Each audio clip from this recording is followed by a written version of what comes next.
And next one ఏది calculation చేయాలి? Calculation of assumed mean. Okay, calculation of arithmetic mean. bar x equal to a plus sigma fdx divided by n into c. Okay, A అంటే ఎంత తీసుకున్నాము? 35 plus sigma f dx ఎంత వచ్చిందమ్మా? 1770 divided by 122 into 10. 35 plus 1770 divided by 122 చేస్తే 14.508 into 10. 35 plus 14.508 into 10 చేస్తే 145.08. So 35 plus 145 చేస్తే ఎంత వస్తుందమ్మా మనకి? 180.08 is arithmetic mean. Coefficient of standard deviation. Coefficient of standard deviation equal to standard deviation divided by bar X. Standard deviation ఎంత వచ్చిందమ్మా మనకి? 146.04 divided by arithmetic ఎంత వచ్చింది? 180.08. సో 146.04 డివైడెడ్ బై 180.08 చేస్తే 0.8109 is coefficient of a standard deviation. So standard deviation ఎంత వచ్చింది? 146.04 and arithmetic mean is 180.08 and last one coefficient of standard deviation is 0.8109. So ఇది standard calculation of standard deviation by the method of actual mean method and assumed mean method and step deviation method. Okay, clear? Standard deviation lo ee methods e untayi nana. And next one and next topic, combined standard deviation. Okay, standard deviation different and combined standard deviation totally different. Okay, combined standard deviation. So మీరు కొంచెం పెద్దగా రాసుకోండి నేను. Okay, combined standard deviation using formula standard deviation 1 equal to n1 standard deviation 1 square plus n2 into standard deviation 2 whole square plus n1 into d1 square plus n2 into d2 square divided by n1 plus n2 under root. Okay, n1 into standard deviation 1 square plus n2 into standard deviation 2 square plus n1 into d1 square plus n2 into d2 square divided by n1 plus n2 under root nana. Okay, so ఇక్కడ so n1 standard deviation 1 2 అంటే combined standard deviation. Standard deviation 1 అంటే standard deviation of first group. Standard deviation 2 అంటే standard deviation of second group నాన్న. 1 అంటే first group, 2 అంటే second group. మరి d1 ఎలా వస్తుంది? సో d1 ఎలా వస్తుంది? Bar x1 minus bar x12 d2 equal to bar x2 minus bar x12. Okay, d1 equal to bar x1 minus bar x12, d2 equal to d2 minus bar x12. మరి bar x12 formula ఏంటి? Bar x12 equal to n1 into bar x1 plus n2 into bar x2 divided by n1 plus n2. So ఈ formula మీకు already తెలుసున్నాను. Arithmetic mean third యూనిట్లో arithmetic మీన్లో మనం చెప్పుకున్నాము. Combined arithmetic mean, combined arithmetic mean formula చెప్పుకున్నాము. So bar x12 equal to n1 into bar x1 plus n2 into bar x2 divided by n1 plus n2. Okay, so example question వినండి నాన్న. Okay, in the case of two firms A and B the following information is given. Okay, is gives firm A B number of workers 20 30, average wages 80 30, standard deviation 5.8 6.3. Okay, A ఫ్యామిలీది number of workers ఎంత members? 20 members, average wages 80, standard deviation వచ్చేసి 5.8. So B ఫామ్లో number of workers 30, average wages 30, standard deviation 6.3. అంటే దీంట్లో మనం ఇప్పుడు ఏం చేయాలి? కంబైన్డ్ స్టాండర్డ్ డివియేషన్ అనేది క్యాలిక్యులేషన్ చేయాలి నాన్న. కొన్నిసార్లు మనకి క్యాలిక్యులేషన్ అని చేయమని చెప్పాడు. So N1 N2 bar x1 ఇట్లా స్టాండర్డ్ డివియేషన్ వాల్యూ ఇస్తే మనం ఏది క్యాలిక్యులేషన్ చేయాలి, కంబైన్డ్ స్టాండర్డ్ డివియేషన్ క్యాలిక్యులేషన్ చేయాలి. ఓకే, జస్ట్ ఇక్కడ వరకే వాల్యూ ఇచ్చాడు అనుకోండి, అప్పుడైతే చేస్తాము కంబైన్డ్ అర్థమెటిక్ మీన్ అనేది చేస్తాము. స్టాండర్డ్ డివియేషన్ కూడా ఇస్తే కంబైన్డ్ స్టాండర్డ్ డివియేషన్ క్యాలిక్యులేషన్ చేయాల్సి వస్తుంది నేను. ఓకే, సో దీంట్లో మనం ఏమనుకుంటాము, so N1 N2 number of workers ఉన్నారు కదా, ఈ నంబర్ ఆఫ్ వర్కర్స్ని N1 N2 లాగా అనుకుంటాము. యావరేజ్ వేజెస్ వచ్చేసి bar x1 bar x2, standard deviation 1 standard deviation 2.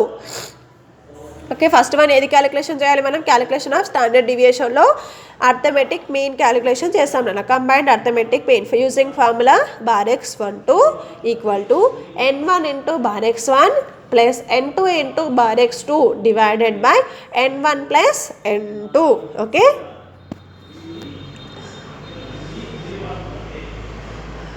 ఓకేనా. సో ఈక్వల్ టు N1 అంటే ఎంత అనుకున్నాం నాన్న, 20 ఇంటూ బార్ x1 అంటే 80 plus N2 30 into bar x2 ఎంత అనుకున్నాము 30 divided by 20 plus 30.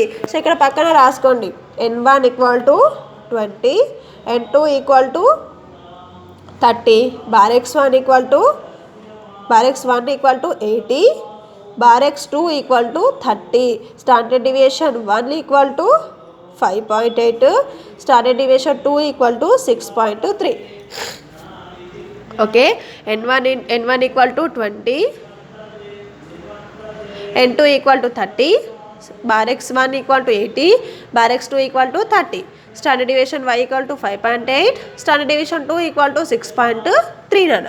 So okay, formula bar x12 కదా, సో N1 అంటే 20 ఇంటూ బార్ x1 అంటే 80 ప్లస్ N2 అంటే 30 ఇంటూ బార్ x2 అంటే 30 డివైడెడ్ బై N1 అంటే ఇంటూ 20 ప్లస్ 30. సో చేస్తే మనకి 20 into 80 1600 plus 30 into 30 900 divided by 20 plus 30 50. And next step 1600 plus 900, so add చేస్తే మనకి 2500 డివైడెడ్ బై 50. 0 0 క్యాన్సల్, 5 1 5 5 25. సో 5 ఇక్కడ 0 ఉంటుంది కదా, బార్ x12 ఎంత వచ్చింది నాన్న 50. ఓకే, బార్ x12 50 వచ్చింది. అండ్ నెక్స్ట్ మరి బార్ x12 ఎందుకు క్యాలిక్యులేషన్ చేసాము, డి వాల్యూస్ రావడానికి బార్ x వాల్యూస్ మనం బార్ x12 వాల్యూస్ క్యాలిక్యులేషన్ చేసాం నాన్న. So combined standard deviation formula N1 into standard deviation 1 square plus N2 into standard deviation 2 square plus N1 into D1 square plus N2 into D2 square divided by N1 plus N2 under route. Okay, here N1 equal to 20, standard deviation 1 equal to 5.8, D1 equal to x minus bar x1 minus bar x12. Bar x1 ఎంత ఉంది నాన్న 80 minus bar x12 50. 80 minus 50 చేస్తే 30. So D1 equal to 30. N2 equal to 30, standard deviation 2 equal to 6.3, D2 equal to arithmetic bar x2 minus bar x12. Okay, D2 equal to bar x2 minus bar x12. So bar x2 ఎంత ఉంది నాన్న 30 minus bar x12 ఎంత వచ్చింది 50. 30 minus 50 చేస్తే minus 20 is D2. Okay, N1 equal to 20, standard deviation 1 equal to 5.8, D1 equal to 30, N2 equal to 30, standard deviation 2 equal to 6.3, D2 equal to minus 20. So formula substitution చేయడమే. Okay, N1 అంటే 20 into standard deviation అంటే 5 standard deviation 1 5.8 square plus N2 అంటే 30 standard deviation 2 6.3 square minus 20 into so D1 ఎంత వచ్చింది అన్న 30 square plus D2 N2 ఎంత ఉంది 30, ఇక్కడ D2 ఎంత వచ్చింది అన్న minus 20 square divided by 20 plus 30 under root. Next 20 of 5.8 into 5.8 అన్న స్క్వేర్ ఉంది కదా, సో 5.8 ఇంటూ 5.8 చేయాలి 33.64 ప్లస్ 30 ఆఫ్ 6.3 ఇంటూ 6.3 చేస్తే 39.69 ప్లస్ 20 ఇంటూ 30 చేస్తే 900 ప్లస్ 30 20 ఇంటూ 20 చేస్తానన్నా 400. మరి ఇక్కడ మైనస్ వచ్చిందా? రాలేదు. సో ఎందుకు రాలేదు అంటే -20 ఇంటూ -20 చేస్తే మైనస్ ఇంటూ మైనస్ క్యాన్సిల్ అవుతుంది. 20 sir 400 divided by 20 plus 30 under root 1.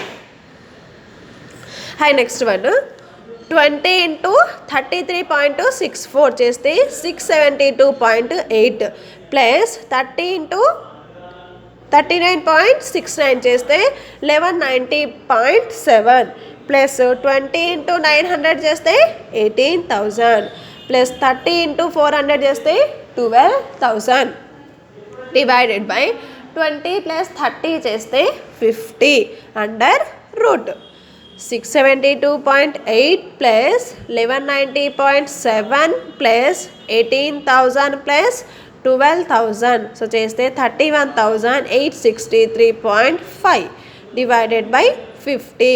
So చేస్తే 31,863.5 డివైడెడ్ బై 50 చేస్తే 637.25 under route.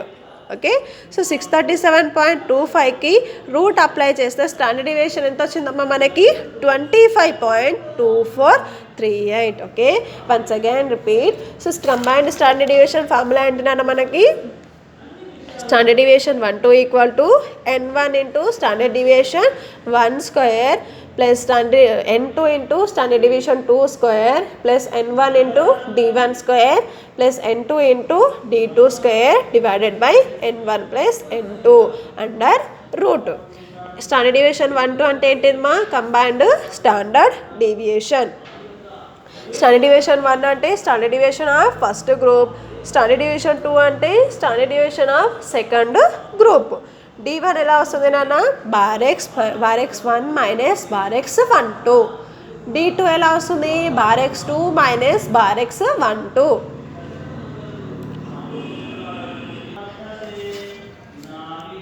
Bar x12 formula ఏంటి నాన్న? n1 into bar x1 plus n2 into bar x2 divided by n1 plus n2. Okay, so మనకి ఇక్కడ d1 కానీ d2 రావాలి అంటే compulsory మన దగ్గర బార్ x12 రావాలి నాన్న. సో ఓకే, మరి బార్ x12 ఫార్ములా ఇది నాన్న. ఓకే, సో క్వశ్చన్ చూడండి. సో ఇక్కడ ఫార్మ్స్ ఇచ్చాడు, A, B ఫార్మ్స్ ఇచ్చాడు. నంబర్ ఆఫ్ వర్కర్స్ అంటే n1 అంటున్నాము, n2. Average wages bar x1 bar x2 నాన్న. Standard deviation 1 standard deviation 2. First ఇక్కడ మనం ఏది క్యాలిక్యులేషన్ చేయాలి? So d1 d2 combined standard deviation calculation చేయాలి అనుకోండి. సో దీంట్లో d1 d2 రావాలి కదా. d1 d2 రావాలి అంటే బార్ x12 ఉండాలి మన దగ్గర. So first one you can calculation combined arithmetic mean. Okay, combined arithmetic mean formula n1 into bar x1 plus n2 into bar x2 divided by n1 plus n2. So n1 ఎంత వచ్చింది నాన్న? 20 into bar x1 అంటే 80 plus n2 అంటే 30 bar x2 అంటే 30 divided by 20 plus 30. 20 into 80 చేస్తే 1600 plus 30 into 30 చేస్తే 900 divided by 20 plus 30 చేస్తే 50. 1600 plus 900 చేస్తే 2500 డివైడెడ్ బై 50 చేస్తే బార్ x12 ఎంత వచ్చిందమ్మా మనకి? 50. సో ఇక్కడ మనం కంబైన్డ్ స్టాండర్డ్ డీవియేషన్ చేస్తున్నాం కదా. So formula n1 into standard deviation 1 square plus n2 into standard deviation 2 square plus n1 into d1 square plus n2 into d2 square divided by n1 plus n2 under route. So okay, first one మనం ఏది calculation చేయాలి? d1 d2 values calculation చేయాలి అన్న. So d1 value ఎలా వస్తుంది? Bar x1 minus bar x12. Bar x1 ఎంత ఇచ్చాడు మనకి? 80. Okay, 80 minus bar x12 50. 80 minus 50 చేస్తే 30. ఇదేంటిది మా d1. d2 ఎలా వస్తుంది? Bar x2 minus bar x12. Bar x2 ఎంత వచ్చింది మనకి? ఎంత ఇచ్చాడు? 30 ఇచ్చాడు. Okay, 30 minus 50.